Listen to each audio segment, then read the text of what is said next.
So, and Congresswoman Tulsi.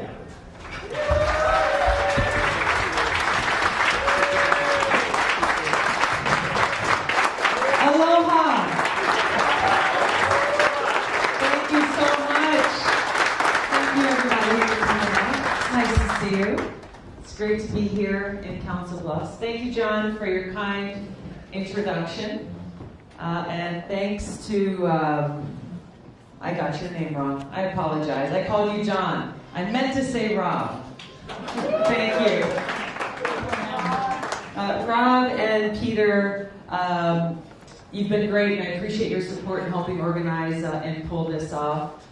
Special shout out to Barley's and the team here. Thank you so much for having us here, and feeding and making sure everyone's got something to drink. Thank you very much. And most of all, thanks to all of you for coming out. It's a privilege and an honor to be able to be here to introduce myself to those of you who I haven't met, and to say aloha again to those of you who I have. My name is Tulsi Gabbard, and I'm running for president.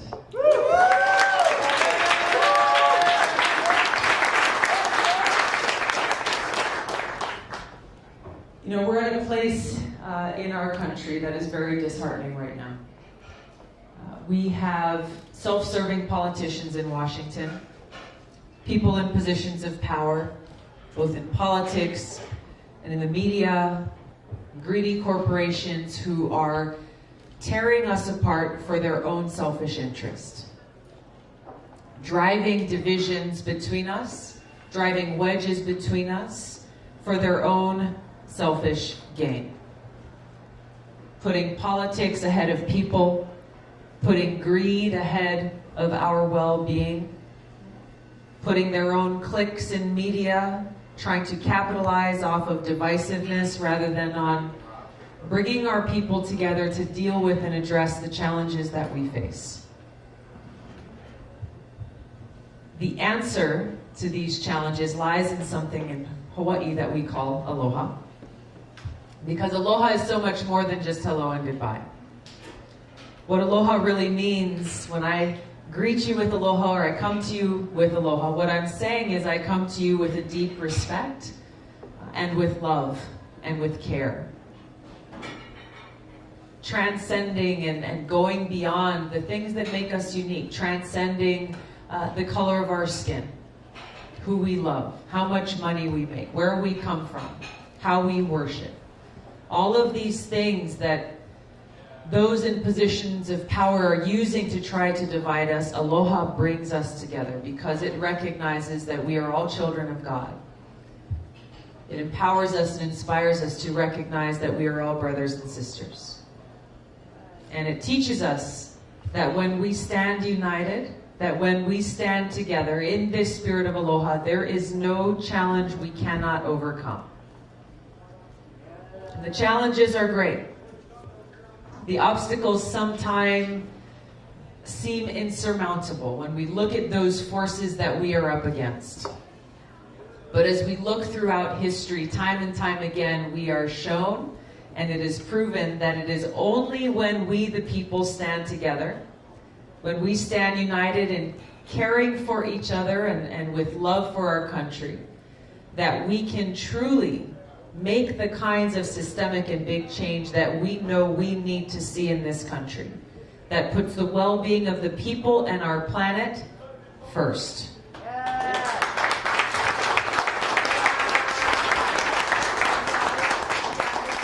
It is that spirit of service before self, that has the power to defeat the darkness of the corruption of spirit that is casting a shadow over our country now, that is casting a shadow over our politics, where we have a situation where instead of fulfilling the vision that our founding fathers had for us, of a government of the people, by the people, and for the people, we instead have a situation where those with money and power and influence rule over Washington, creating a government of the powerful, by the powerful, and for the powerful, leaving the rest of us behind. a government of the lobbyists and special interests, for those special interests, by those special interests, leaving our interests, the interests of the people, behind. And we see the negative impacts of this. We see the suffering and the hardships and the challenges every single day in our lives, in our communities, in our families, in our neighborhoods. And the only way to change that is by reviving that vision that our founders had for us. By we, the people, rising up and saying, we will not allow this to continue.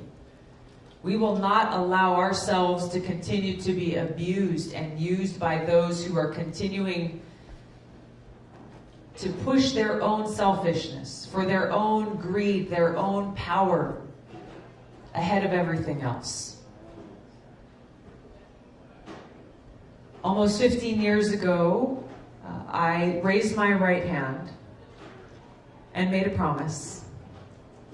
I took an oath and swore to serve our country. I enlisted in the Army National Guard. Made that promise that every single service member makes, to put service above self.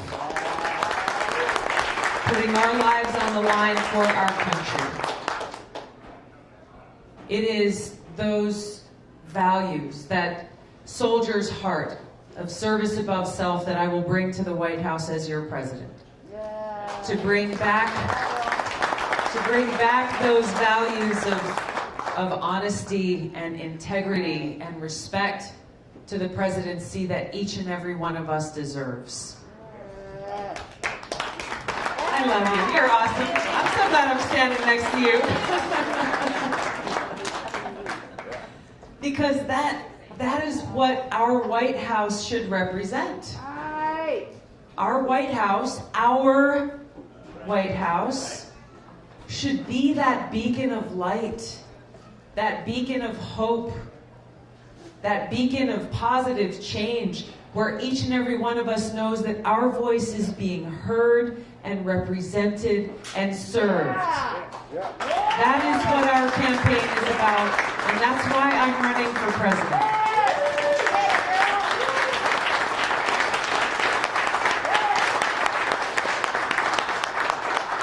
When we stand together, when we stand united in this spirit of service above self, we can bring about the big change that we know needs to take place.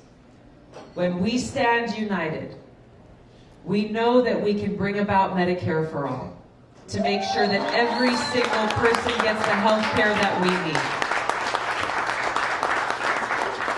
When we stand united, we can bring about the real change that we need to protect our planet, to make sure that every person has clean air and clean water to drink.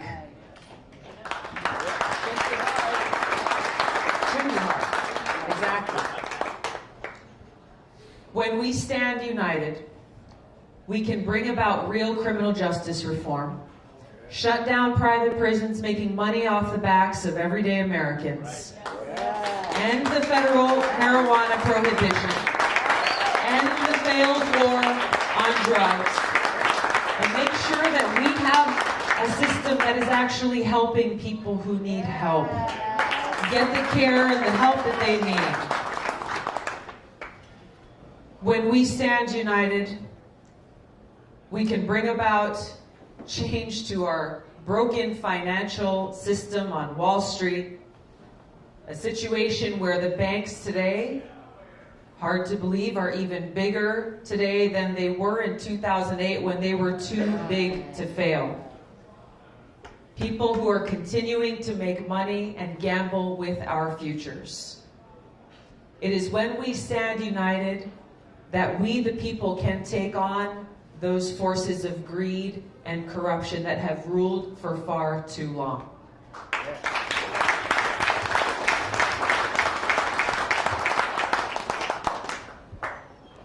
There are so many of these issues and challenges and needs that we have in our families and in our communities. And there is an issue that is central to all of these. There is an issue that is essential for us to address in order for us to provide and fulfill these needs. And that issue is the urgent need for us to end regime change wars, to work to end this new Cold War that we are in, and walk ourselves away from the brink of nuclear catastrophe. Where today, as we sit here, we face a greater risk of nuclear war now than ever before in history. Let that sit for a minute. As we're sitting here in Council Bluffs, Iowa, we face a greater risk of nuclear catastrophe than ever before in history. Why is this so important? Why is it that every single place I go, every conversation I have, I bring up these issues? People say, Tulsi, why do you talk about that stuff? These are things happening in other places to other people. We have real issues here like healthcare and education and infrastructure that we need to address. Yes, we do. But I talk about these issues because as long as we continue spending trillions of your hard-earned taxpayer dollars on regime change wars, on new nuclear weapons, and this new arms race that's been kicked off by President Trump, withdrawing from this INF treaty that over 30 years ago did so much to bring down and reduce almost 3/4 of the world's nuclear weapons. As long as we are spending trillions of dollars on these wars, we are not spending those dollars on our health care, on our education, on paying our teachers, on rebuilding our roads. That's a fact.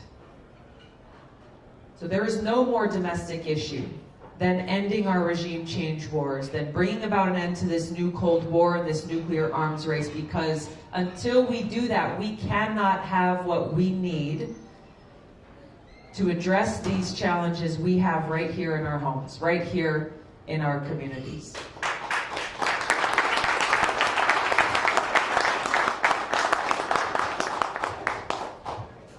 Now, President Trump pulled out of this INF treaty, this treaty that was negotiated by President Reagan and Gorbachev 30 years ago or so, a treaty that drastically reduced the number of nuclear weapons in the world, that worked to bring about an end to that Cold War, making our country and the world far more safe, and reducing the risk of either an intentional nuclear war or even the greater risk of an accidental one.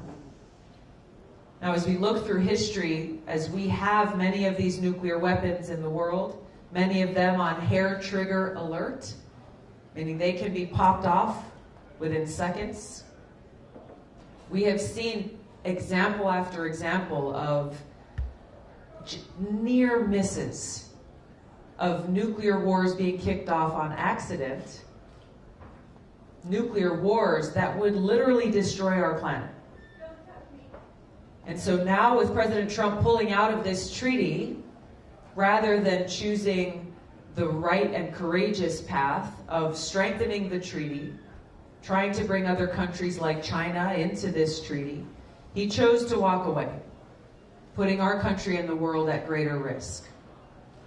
Increasing tensions between the United States and Russia and China, putting us at greater risk. We know in a very real way what we're facing. Where just over a year ago in Hawaii, we all got a notice, a text message that came across over 1 million cell phones across our state. I was there. Were you really? That's the first time I ever heard your name. And here we are. But you were there. You got that message on your phone? Yep, I was, yeah. That message, it read, "Missile incoming. Seek shelter immediately. This is not a drill." Exactly what it said. And so you and hundreds of thousands, nearly 1 million people in Hawaii at that moment were thinking, we have minutes to live.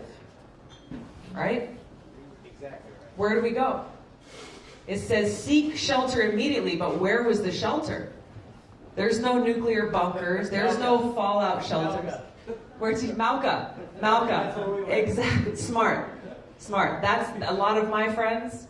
They were piling their kids in their cars. For those of you who don't know, he's saying drive Malka. Malka means head to the mountains. Malka means head to the mountains. Thinking, hey, maybe there's a cave. Maybe there's somewhere there that might keep my family and I safe. There's a father who lowered his little girl, she was probably 6 or 7 years old, down a manhole into a storm drain, thinking that would be the only place that she might find shelter. Others trying to figure out, they have one child in one place, another child in another on the island, only time to get to one of them before the end of our world. And how do you choose which child you spend the last moments of your life with? This is real. Now that alarm turned out to be a false alarm, but the reason why we all reacted the way that we did is because this threat is real. And it's real not just for the people of Hawaii, it's real for us here in Council Bluffs. It's real for us in every single community in this country. Because our leaders have failed us. Our leaders have failed us and have brought us to this point where we're forced to have this conversation that we're having. We are forced to confront this harsh truth and reality. We also have the opportunity to make a choice. We have the opportunity to make a choice because it doesn't have to be this way. This is not the future that our children have to live with. This is why it's so important for us to recognize what's at stake, to recognize our future is at stake, and to recognize we have the opportunity to take action for our future, and to make it so that we don't spend the limited resources we have towards continuing to bulking up and fuel this arms race. It will take strong and courageous leadership. It will take all of us standing united and standing together for peace, for security, and for our future, and to make sure we're taking those dollars that are going towards these wars, going towards these new nuclear weapons, and instead keeping them right here at home where they're needed, right here addressing the needs of our people. That's the leadership I offer to bring to you as your president and commander-in-chief. To lead with a foreign policy that is cooperative rather than one that is focused on conflict. To bring that strong and courageous leadership that requires us to meet with whomever we need to, whether they be adversaries or potential adversaries or friends, to instead of walking away from agreements, to strengthen them, to instead of increasing the numbers of nuclear weapons in this world, to reduce them, to decrease this threat, to bring us back from this precipice upon which we stand today, to make sure that we and our families and our children have a secure country to live in, that our military is ready and capable and ready to protect us, but that we end these regime change wars and this new Cold War, this nuclear arms race, that make us less safe, and bring those dollars here.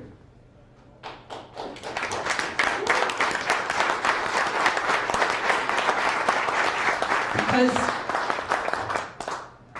you want to see Medicare for All made into law, right?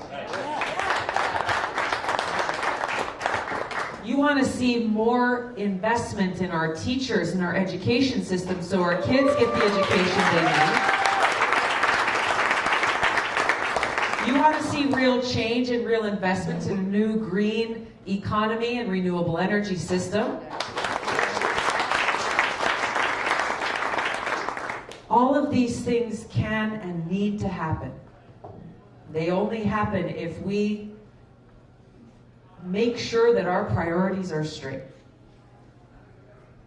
In order to bend the arc of history away from war and towards peace, It will require us to stand united against those forces who are so deeply invested in our remaining in a state of perpetual war.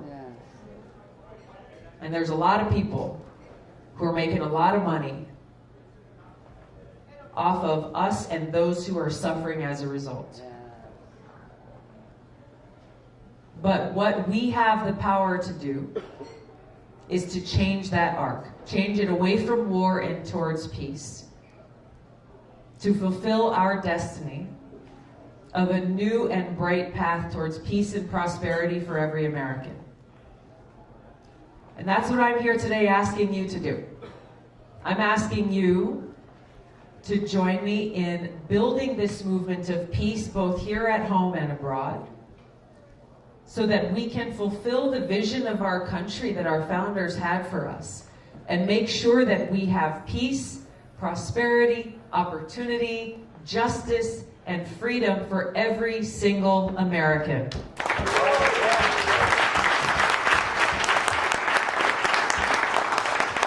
I'm Tulsi Gabbard. I'm running for president. I need your support. Thank you so much.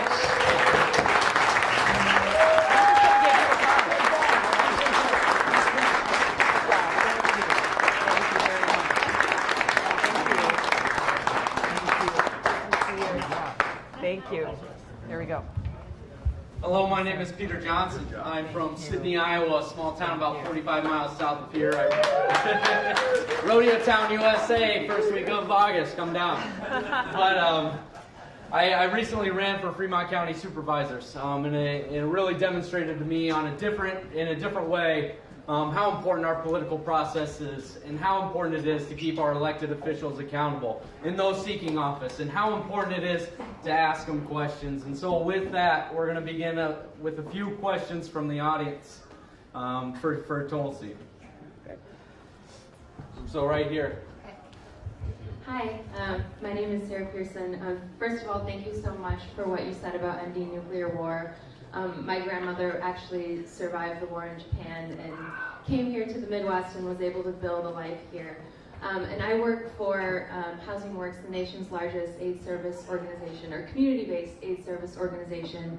And the Ryan White CARE Act of the early 90s was absolutely crucial for us in allocating federal funding to local organizations like us on the ground to do that really important harm reduction work. Yes. There's legislation right now in Congress introduced by Representative Cummings in the CARE Act that would do the same thing. You're not a co-sponsor yet on that legislation, but I hope that you will be, because what it does is something that's really unique. It would allocate federal funding for research to end the opioid epidemic that's ravaging the Midwest right now. Yes. So I really hope that that's something that you would commit to co-sponsoring. Can we count on you to do that? Thank you for the work that you're doing. I literally last night was just reading about the CARE Act and look forward to adding my name as a co-sponsor. Thank you very much. Thank you. Thank you for your work on this.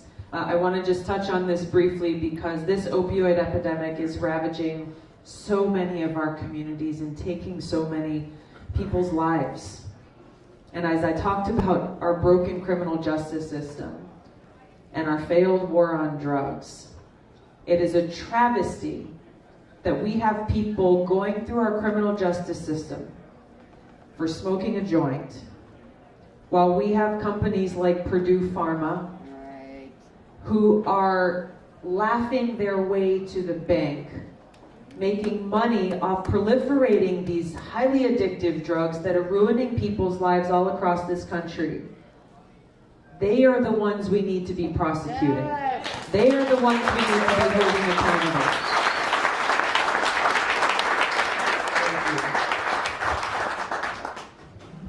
All right, we got the maroon sweatshirt. And then if you could speak loudly because it's, the acoustics are bad and I can't reach the microphone that far.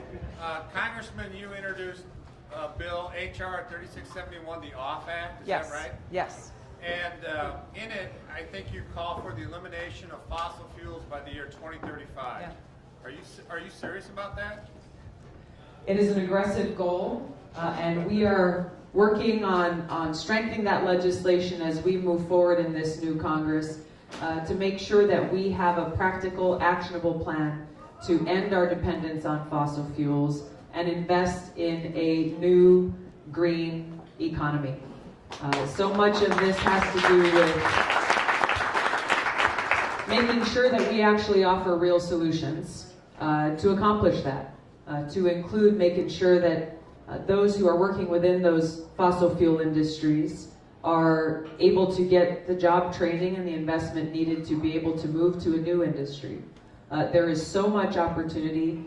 I think you guys are seeing some of it here in Iowa as we look to make that transition towards renewable energy and off of fossil fuels. We're working on this legislation before we reintroduce it in this new Congress, and look forward to sharing it with all of you.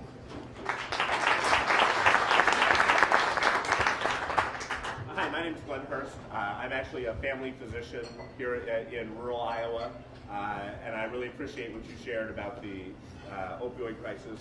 I'd share, we are a clinic that writes no opioids, no benzodiazepines for anybody beyond pre-op, post-op needs. No chronic medication, and that you can have a thriving practice that can work. So I commend you on that. Thank you for your leadership in that. My question has nothing to do with that. Okay. But you deserve that story. Somebody should know that. It can be done. You mentioned the criminal justice system and the prison labor system. Criminal justice reform, the systemic racism in our judicial system, our justice system, is a huge mountain, I think, that we have to climb. Do you have specific plans to address more than just sentencing? How do we reform our criminal justice system in your mind? Sure, thank you. And you're right. Our criminal justice system is so broken, and there's so many layers of it that need to be completely overhauled and changed. Not just tweaks around the edges, but real systemic change. I'm working on my detailed plan and platform to do that, and we'll be releasing that, but I'll mention a few things. In addition to what I talked about before, bail reform is a major cash bail system is one that seriously needs changing. Some states are making those changes at the state level, but at the federal level, we really need to address that. We need to, I just lost my train of thought there for a second. The sentencing reform you talked about is something that I think is the next big thing that we'll be looking to address in Congress.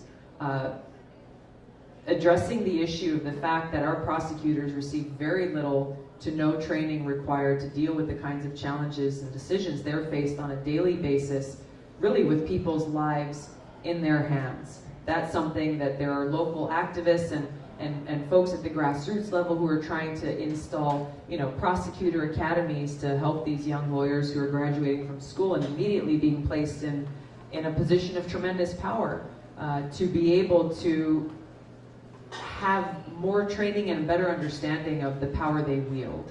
And the same thing goes for law enforcement. My sister is a law enforcement officer, and unlike some of the training that we go through in the military, much of which happens long before we ever put our hands on a gun of any sort, really isn't happening in so many of our law enforcement or police academies. Things like ethics training, once again, making sure, hey, you have the power of taking or saving other people's lives. And we've got to make sure that our officers, our law enforcement officers, are best equipped not only when they go through these academies, but to make sure that those ongoing training and resources are available to them. So, like I said, we have to look at every step of the way through our entire judicial system to make the kind of systemic change that we need to see. And this is an area where I see great opportunity because I think unlike we've seen in a very long time on this issue, there is strong bipartisan support for real reform here because of both the social impact that our broken system has on our families and our people in our communities, but also the fiscal impact and how much our broken system and overcrowded prisons are costing us as taxpayers. So This is something I'm hopeful in this Congress, but I know that as president, I look forward to being able to address and lead that real systemic change on. Thank you. Congresswoman, from Marco Rubio and George W. Bush to Hillary Clinton and Joe Biden, both parties have a strong tradition of funding terrorist organizations. What is the status, whether it be, ISIS or their allies, what is the status of your Stop Funding Terrorist Act? Does it have a chance of passing? Thank you for your question. Yeah, that deserves a round of applause. This remains an issue. This remains an issue that very few leaders in Washington from either party are willing to address. And the fact is that our taxpayer dollars have been going, both directly and indirectly, to different terrorist organizations, including Al-Qaeda, the terrorist group that attacked us on 9/11, to fund and push forward regime change wars. We have seen this happening in Syria, how our CIA was leading a covert regime change war in Syria, using our taxpayer dollars to provide weapons and training and other types of equipment and support to terrorist groups like Al-Qaeda in Syria, whose goal was to overthrow the Syrian government. Not because they cared so much for the well-being of the Syrian people, but because they wanted to take over. That was their goal. Our government was using our taxpayer dollars to both directly and indirectly support terrorist groups to achieve that goal. Saudi Arabia, a country that too many in Washington call our ally, a country which is not our ally for so many reasons, is a country that is using, CNN reported on this about a week ago, Saudi Arabia is using American weapons that we have provided to them, taking those weapons and giving them to Al-Qaeda in Yemen to further Saudi Arabia's goals in Yemen. Meanwhile, we literally have troops in Yemen who are going after Al-Qaeda. How does this make any sense? It is, when we think about those whose lives were lost on 9/11, we think about their families. We think about those first responders who put their lives on the line that day to save other people's lives. Those who survived, those first responders who survived but who are suffering from serious illnesses because of their exposures to all different kinds of toxins and things that day. Think about my brothers and sisters in uniform who were killed in Iraq, who never made it home, and those who did, who have wounds, both seen and unseen, that they are still struggling with. These are the people who I think of that make me so angry when I hear about leaders in our country who are betraying those who sacrifice so much by knowingly using our taxpayer dollars to provide this direct and indirect support to these terrorist groups and to countries like Saudi Arabia, who are not only directly supporting terrorist groups like Al-Qaeda, but who are spending billions of dollars to spread this Wahhabi Salafist ideology around the world that is the fuel, this ideology that's fueling terrorist groups like ISIS and Al-Qaeda.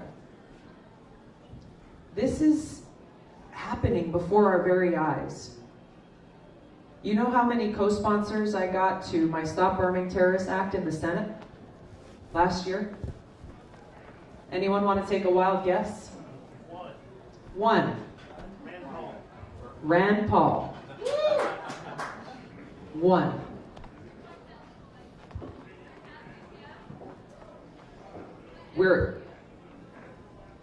It boggles my mind that that's the case. We had very few co-sponsors in the House of Representatives, yet this is an issue that continues to stand before us.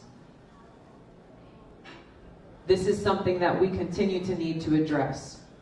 This is an issue that requires strong and courageous leadership, and that's the leadership I'm offering all of you in my hopes to serve you as president.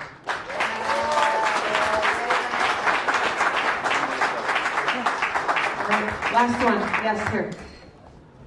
I've been a federal civil servant for the last 15 years, and obviously most recently we had the longest shutdown in history affecting the common man. Two-part question. One, did you continue to receive pay?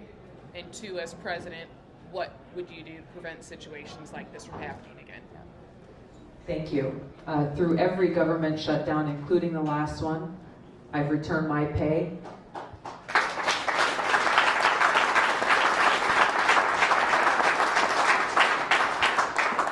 Congress should not be receiving pay as our federal workers and our federal government is shut down across the board. What is required to prevent these kinds of unnecessary catastrophes from hitting families like yours, from negatively impacting so many people in this country, hitting our economy, is leadership that puts people above politics. People before politics. Say it again. There are leaders from both parties who are playing with our futures and our lives for the political win, the W in their column, without thinking of the negative consequences on our people. Now we look at, was it a week and a half ago, there was a temporary funding bill, and then there was a deal that was made that ended up passing, that Trump signed into law. There was no reason that that kind of compromise could not have been reached to prevent that 35-day long government shutdown and all of the hardship that came about as a result. There are so many issues in Washington, unfortunately, that don't ever get resolved, that don't ever see the light of day. Because, too many Democrats say, well, if Trump and Republicans support that issue, I'm going to be against it, without ever actually looking at the issue itself. And on the other side, you have Republicans and Trump who will say, well, if that's a Democrat idea or if that's a Democrat bill or an issue, we're not going to support it. But you change the letter next to the bill, all of a sudden it's the greatest idea. Now, we have very different views on issues as Democrats and Republicans oftentimes. Not all the time, but oftentimes. It is our responsibility as leaders to treat each other with respect, to be able to disagree without being disagreeable, and to always, always, always put the well-being of the people in our country before politics. Because that is why we are there. That is the mission that each of you gives us with your trust and your vote. And you expect, exactly. So that's the kind of leadership I'll bring as president. That's the kind of leadership I've shown throughout my time in Congress and working in a bipartisan fashion to put the well-being of our country first. I look forward to that opportunity. Thank you very much, and thank you for your service. Thank you all so much. Great to see you, great to talk to you.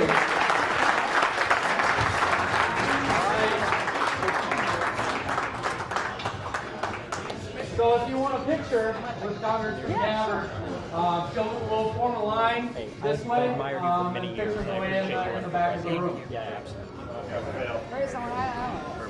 Thank you. What's your name?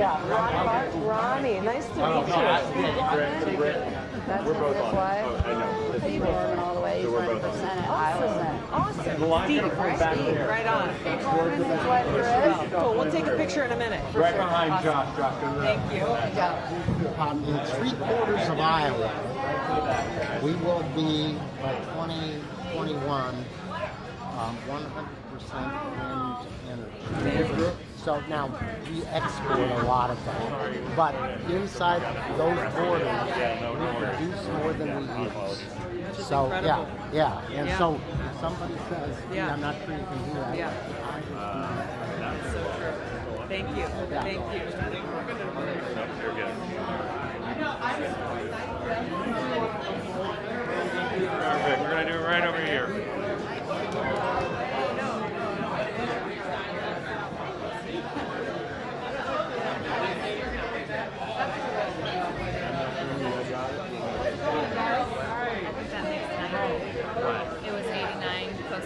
years now. It's 90. Oh, okay, okay. Abe.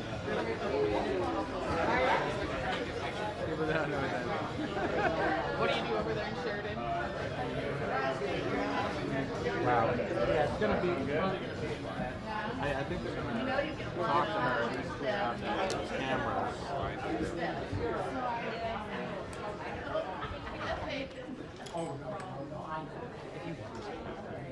Yeah. I don't just awkwardly take your phone from you.